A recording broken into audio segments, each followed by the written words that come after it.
Hello শিক্ষার্থী বন্ধুরা, সবাই ভালো আছো?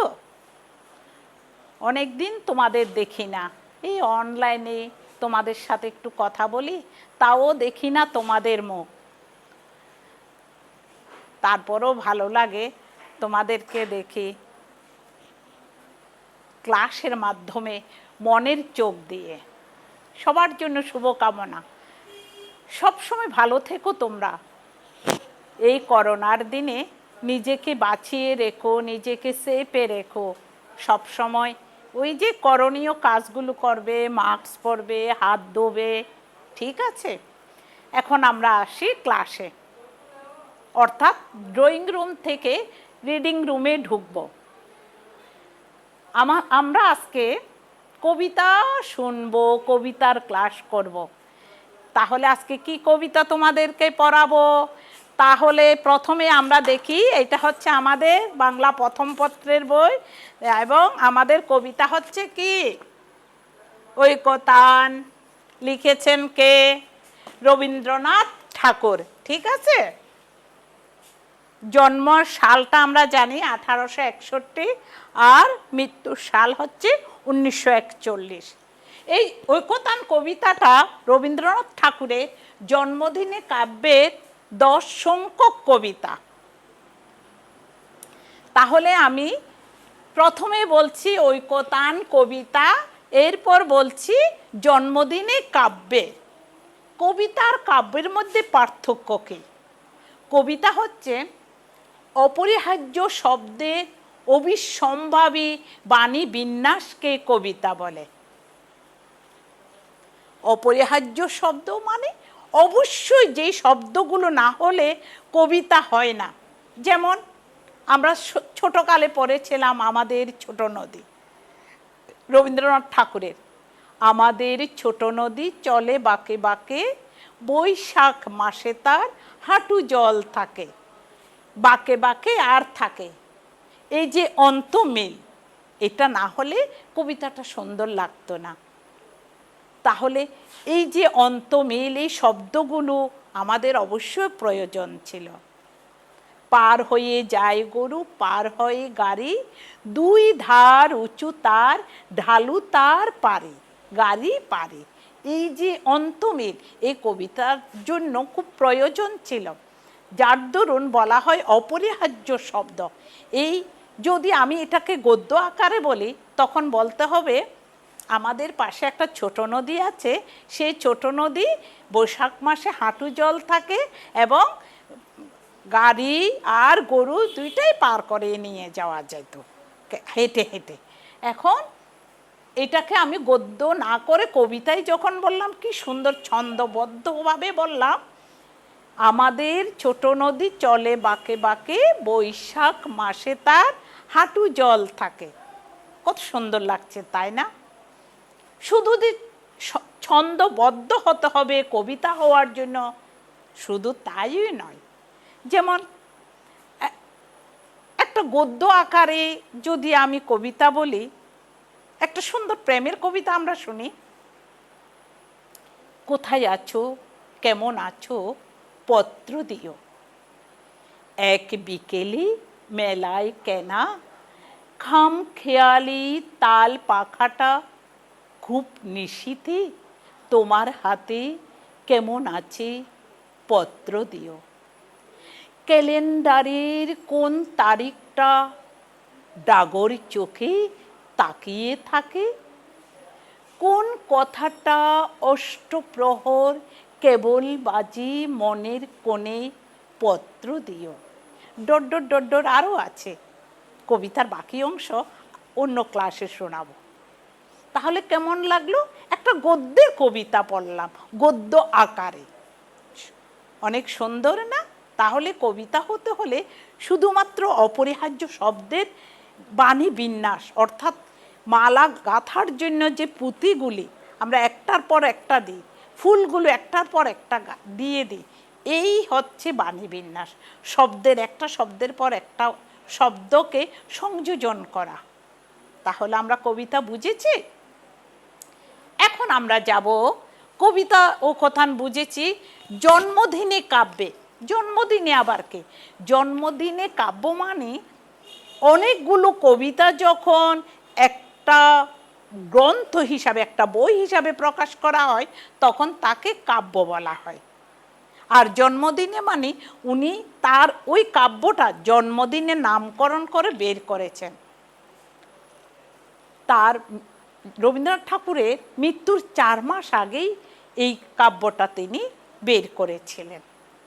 ওই কবিতা, ওই কাব্যের 10 নম্বর কবিতা ছিল ঐকতান। যেহেতু মৃত্যুর 4 মাস আগে এই কবিতাটা বের করেছেন, সেহেতু তার জীবনের শেষ প্রান্তে দাঁড়িয়ে তার যে মনোভাবটা এই কাব্যে, এই কবিতার মাধ্যমে প্রকাশ পেয়েছে। কবিতা এমনই, কবিতা হতে হলে কাব্যের বুঝলাম, কবিতা বুঝলাম। মনে করো আমার একটা স্বরচিত কবিতার 2 লাইন তোমাদের শোনাই। এই শুনছো তুমি, তুমি আমার চোখেরই পাতা, তুমি আমার নয়নের কাজল, সেই তুমি যখন অকারণে দাও ব্যথা, তখন হয়ে যাও নেত্র জল। দেখো, কবিতা করার জন্য আমি এই চোখটাকে সমার্থক শব্দ হিসাবে একবার এক একভাবে ব্যবহার করলাম। কবিতাটা আরও অনেক বড়, অন্য ক্লাসে শুনবে আর কে। যেমন কখনো বলেছি চোখের পাতা, চোখের পাতা ছাড়া চোখ চলেই না। পাতা আর চোখের মধ্যে একটা অঙ্গাঙ্গী সম্পর্ক, একটা ছাড়া একটা চলে না। আবার বলছি নয়নের কাজল, নয়ন শব্দের অর্থ চোখ।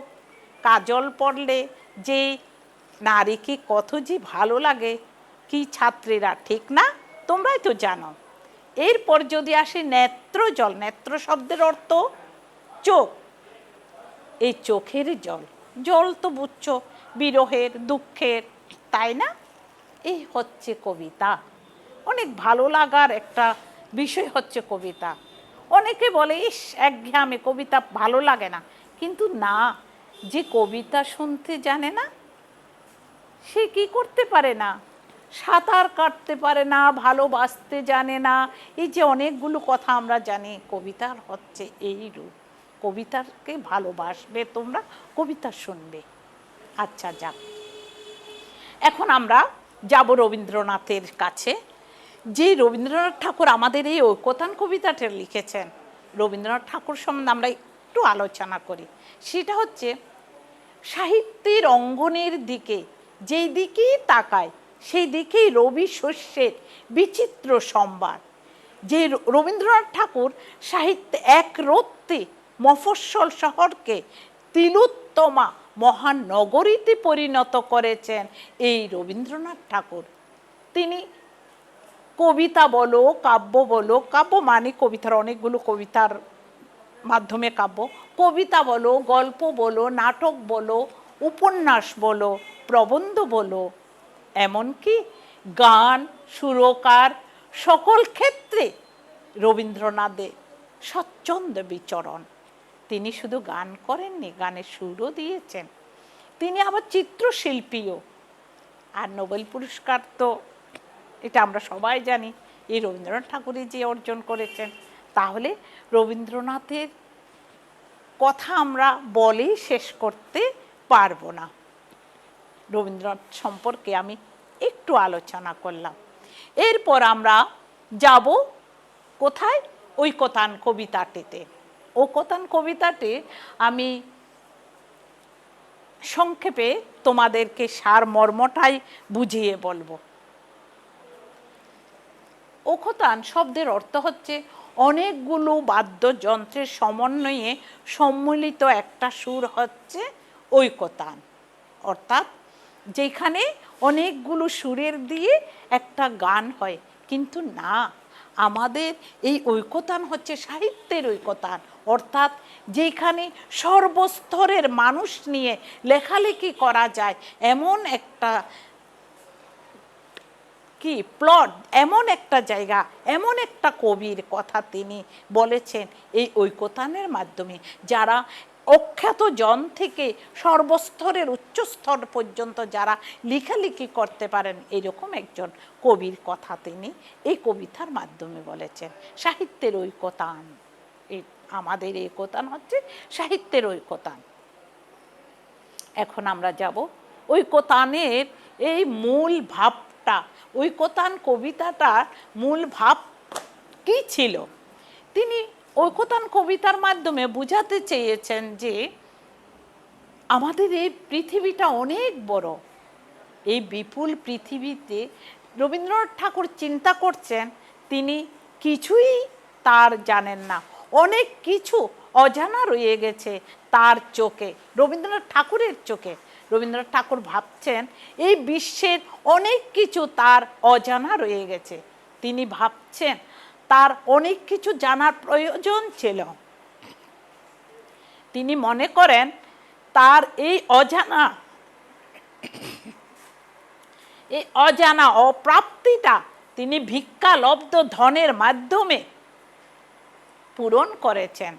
তিনি বলছেন ভ্রমণ বৃত্তান্ত পড়েছেন অনেকগুলো, অনেক ধারে ধারে ঘুরে ভিক্ষার মতো তার জ্ঞান, চিত্রকল্প, বাণী বিন্যাসগুলো তিনি সংগ্রহ করেছেন তার সাহিত্যের ঐকতানে আনার জন্য।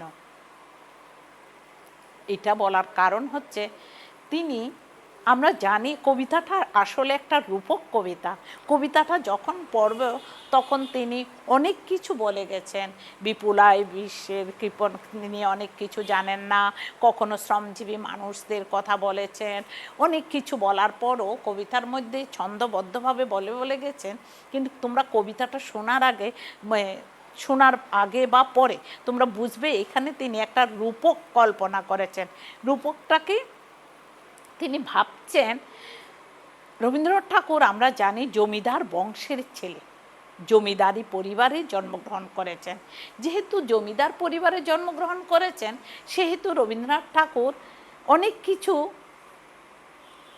অনেক নিম্নস্তরের কাছাকাছি যেতে পারেন নাই, কারণ আমরা সবসময় সমাজের একটু উচ্চে থাকতে পছন্দ করি।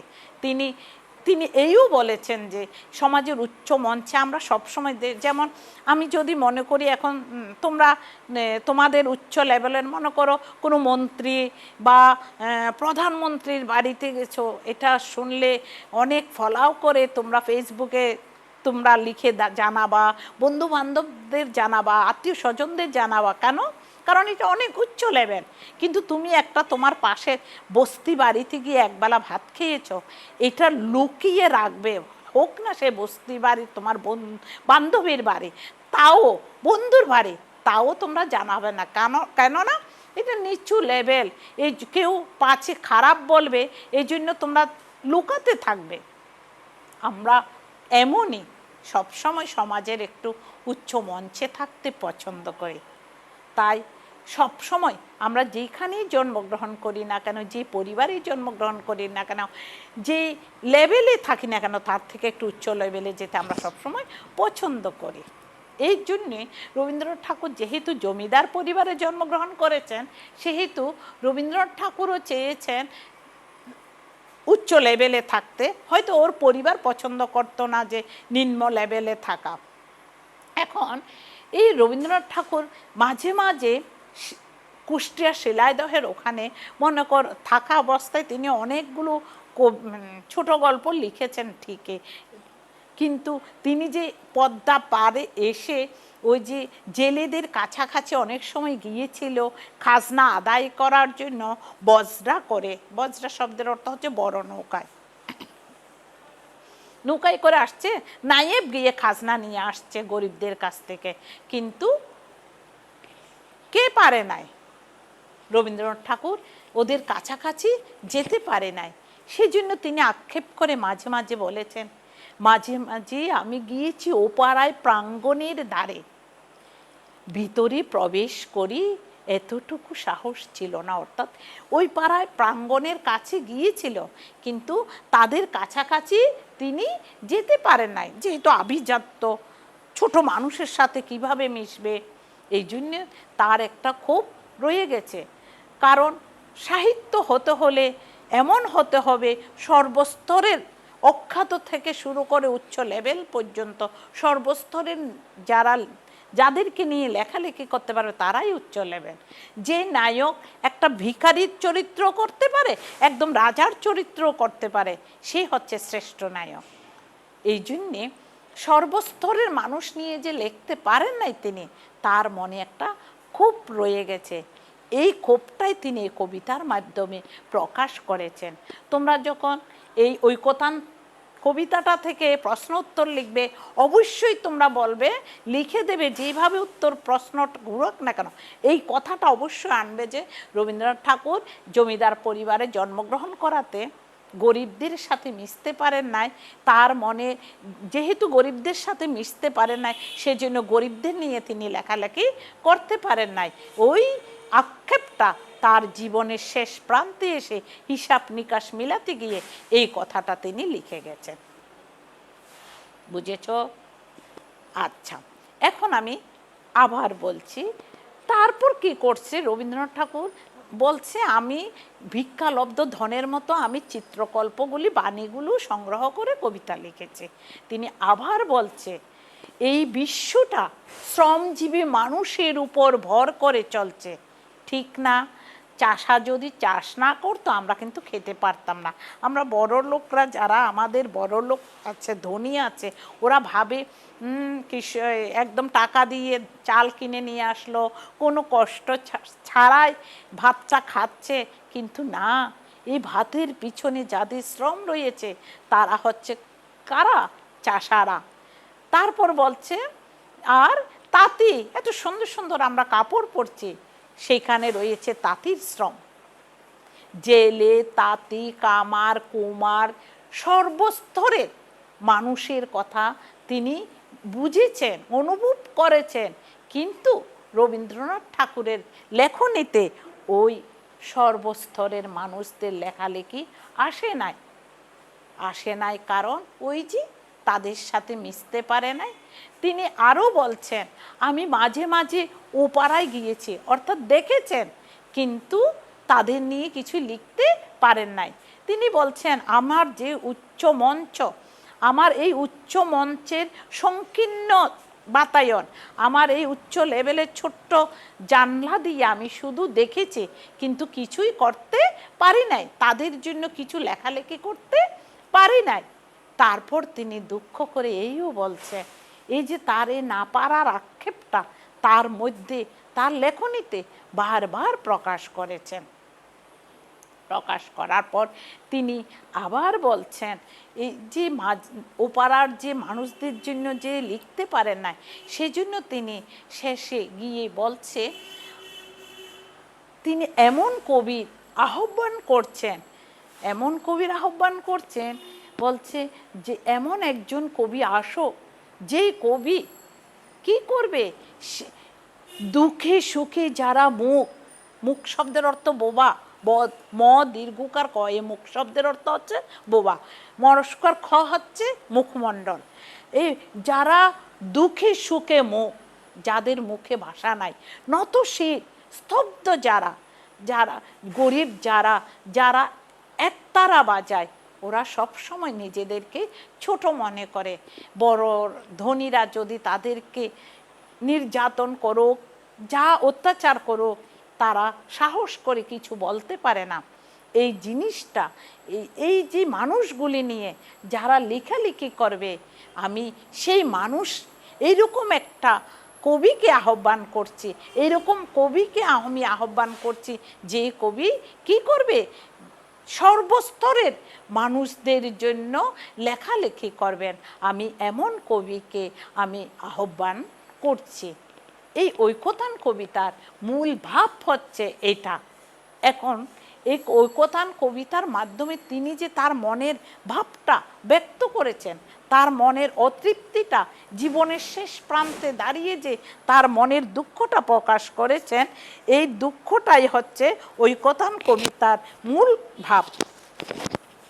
এখন ঐকতান কবিতাতে তিনি যে কবিতাটা তিনি লিখেছেন, আমি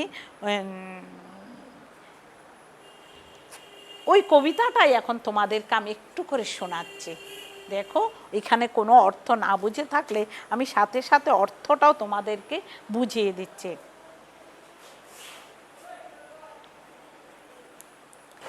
ঐকতান রবীন্দ্রনাথ ঠাকুর।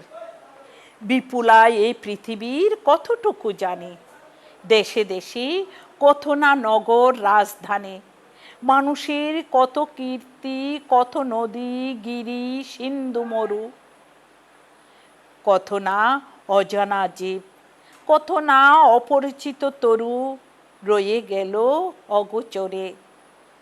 বিশাল বিশ্বের আয়োজন, মন মোর জুড়ে থাকে অতি ক্ষুদ্র তারই এক কোণ। সেই ক্ষোভে পরিগ্রন্থ ভ্রমণ বৃত্তান্ত আছে যাহে অক্ষয় উৎসাহে। এখানে অর্থগুলো বুঝেছ? গিরি শব্দের অর্থ পাহাড়, সিন্ধু মরু, মরু মানে মরুভূমি, তারপর কি বিশ্বের পৃথিবীর আর কি মন জুড়ে থাকে তার অতি ক্ষুদ্র এক কোণে, মানে ছোট্ট একটা কোণে পড়ে আছে। এখন আমরা দ্বিতীয় প্যারায় যাচ্ছি।